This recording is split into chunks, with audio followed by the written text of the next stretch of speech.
In this video, I'm going to walk you through some programming that we've done recently where we are using a single pump that can serve as a backup for two different pumps. What you can see here on screen is a chilled water system in one of our buildings, and there is a total of three pumps. There's, of course, the condenser water pump and the chilled water pump. And then the one here in the middle, this is the standby pump that can serve either as a chilled water pump or condenser water pump, depending on which way we position the valves in the system. Now, one thing that we do not want to do is have to run this pump with overrides. You know, if we get later in the evening or something like that, and we are shutting down the chill water system, we want this pump to go down with the system. We want it to operate as the pump that it's taking place of. And there again, this was done as a way of a little bit of resilience in the system. That way, if we have a pump failure or if one pump needs to be down for maintenance for one reason or the other, we have the standby pump that we can put in place. Before we dive into the programming, guys, I would appreciate it if you would like and share this video, and also leave me a comment down below because it really does help the channel grow. And also, guys, if you want to become a channel member or anything like that, also check out the affiliate links down below. And it really does help, and I really do appreciate it. So what we're going to do is dive over into CCT and take a close look at the program. This is our CCT program for this particular chill water system, and we've had to make a few changes. And I'm going to go ahead and walk you through some of the stuff. You can see here, if you guys are familiar with CCT, you know that our outputs are over here on the right-hand side. And I want to show you basically the logic. I'm going to walk you back through some of the logic. And right here is the standby pump command. I'm going to highlight that, and I'm actually going to right click and show involvement. This is another little trick that is very helpful. And you can see here it's going to actually highlight some of the other logic blocks that will affect the output of this pump. And you can see it all the way over here. And again, walking back our connections, I'm going to click on my connections tab and just basically walking it back. And this is where some of the magic happens, is inside this standby pump control block. And before we get to this control block, we also have the standby pump control. This is where this point is being written from, and it's right here. And this pump here, this logic block that controls this pump, has a few inputs itself. And what we had to do is we wanted to make sure that the original logic flowed through and done exactly what it normally would do depending on which state that the pump is in. So we've actually had to create a few different points. Over on our network tree, our network inputs, I have created two enumerated points. One is the standby pump enable. The other is the standby pump mode.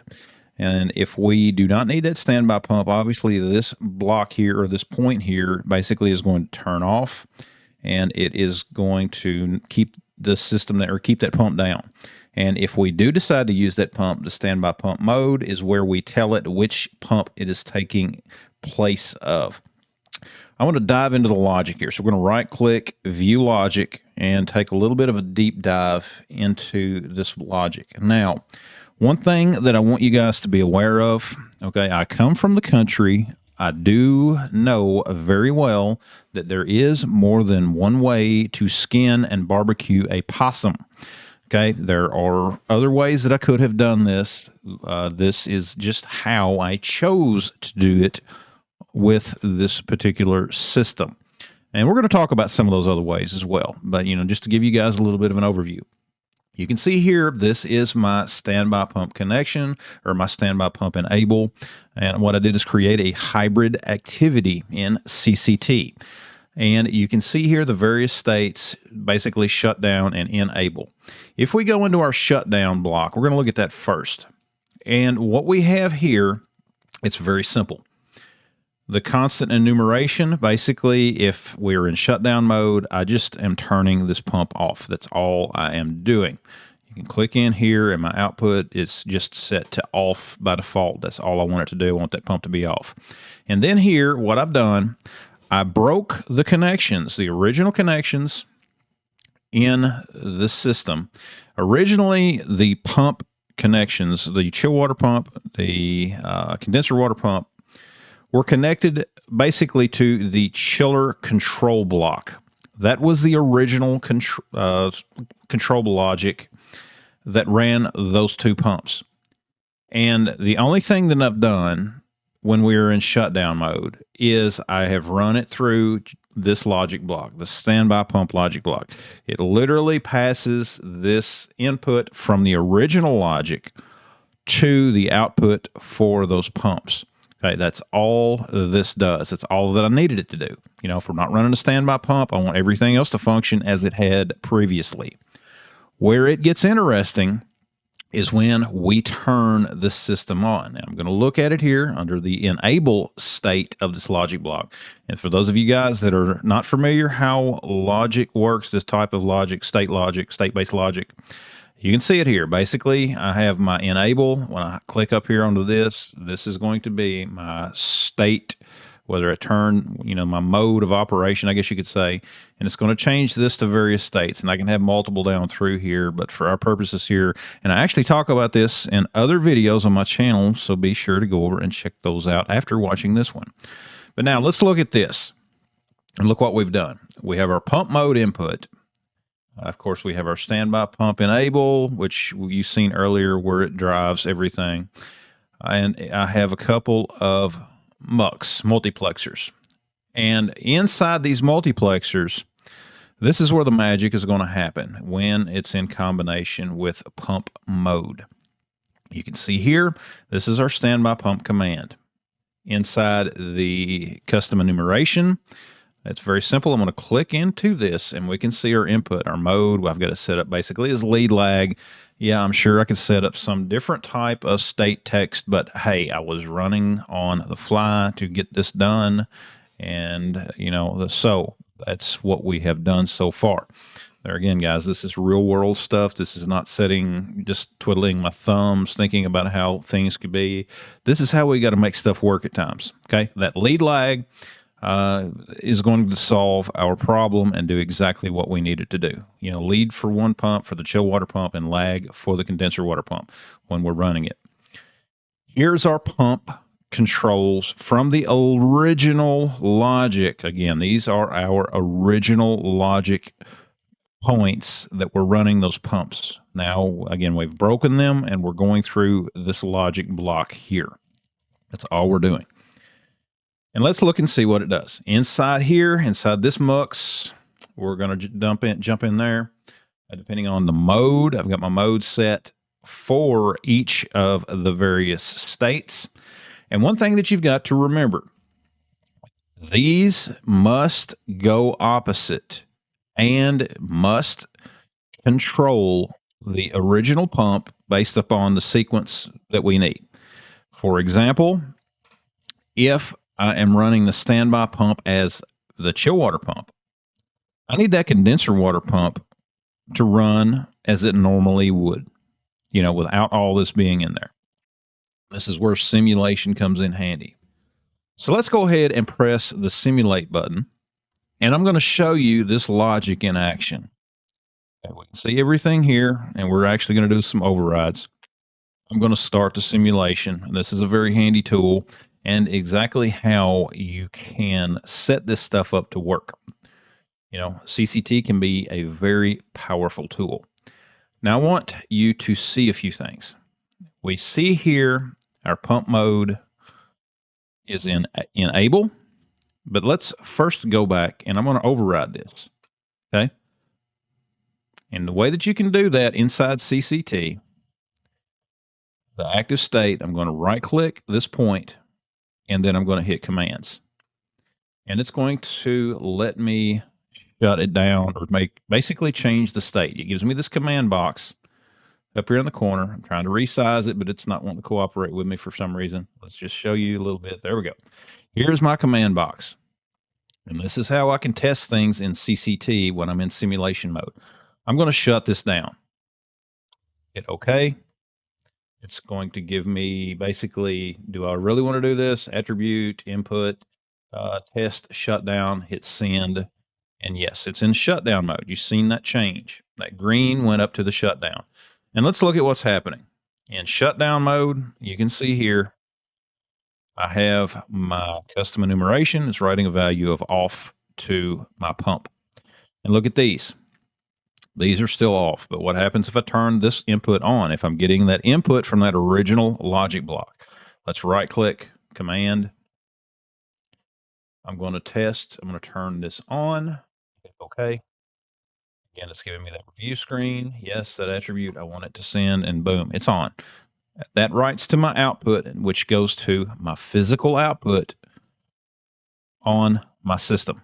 Okay, the physical output, the physical relays that start that pump. And again, with the condenser pump, I'm going to go ahead and start that. Now I want you to see something. Both of these two blocks are currently highlighted. And when I right click to try to give a command to one of them, it does not let me. How do you fix that? Simply click into the white space. Make sure you don't have anything selected. Go to the point you want to override and right click only. And then select commands. And then you can turn on the point you want. And I hit send, and again, we have both of our pumps running as we normally would in our chill water system. Okay, let's jump back up here and let's go to our enable state. See our enable state here. This is telling me that the hardware is turned on for these, but these logic blocks are not being used currently. So, that's logic coming from the other state, but it shows us the output state of these points. And I also want to show you this. I'm inside here. I'm going to right click this. I'm going to go to commands, and I want to show you something else. See, we're in shutdown mode currently. I'm going to flip this in just a moment, and I want you to pay attention to some of these pump commands. Before we do that, let's take a good look at them. You can see here how we are looking on the MUX, or on the multiplex inputs, things like that. Okay, our pump commands here, this one is on, and the reason that it is on is because we have a lead lag command for this. This chill water pump is on, this condenser water pump is on. We have lead command going into both of these MUX blocks. Again, let's go back up here, right click, commands, and let's turn our standby pump on. I'm going to hit enable. It's going to give me this block again. I'm going to hit send. Boom, we're in enable. Our standby pump command is now on. Okay, and how is that pump running? Currently, we've got this set up in our logic. I've got this set up as the chilled water pump being the lead pump. Okay, so when we need our chill water pump to run, or the standby pump to run as the chilled water pump, then I simply set my pump mode to lead, and then it runs that chilled water pump as that standby pump as the chilled water pump. Okay, it's very simple.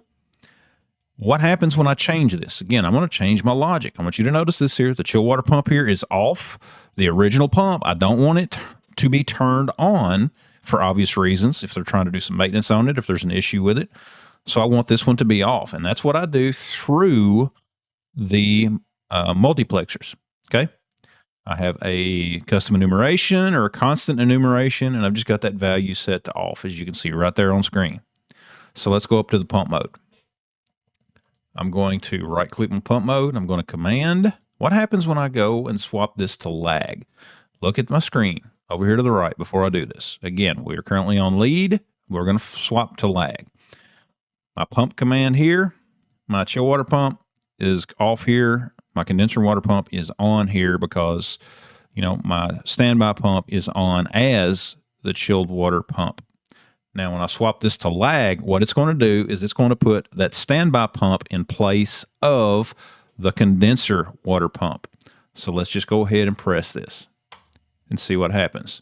Here we go one more time, and then I'm going to give you some more information on this because some of you might get confused at this point, but give me just a minute. I'm going to hit that send, and look what it has done. It is now turned on the chilled water pump, the original chill water pump, and turned off the original condenser water pump, because now in lag mode, our standby pump is running as the condenser pump. Now, again, this is how this is going to work. This is sort of the setup. These pumps are literally setting side by side with valves in between them.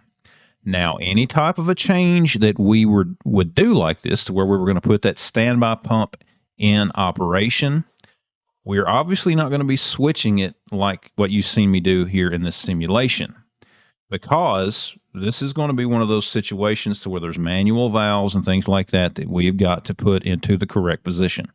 Okay.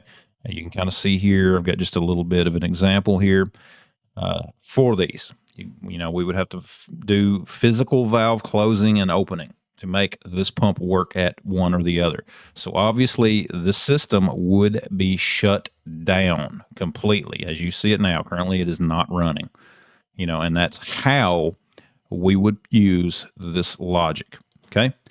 And yes, as I mentioned earlier, I know there is more than one way to skin and barbecue a possum, and they're all greasy.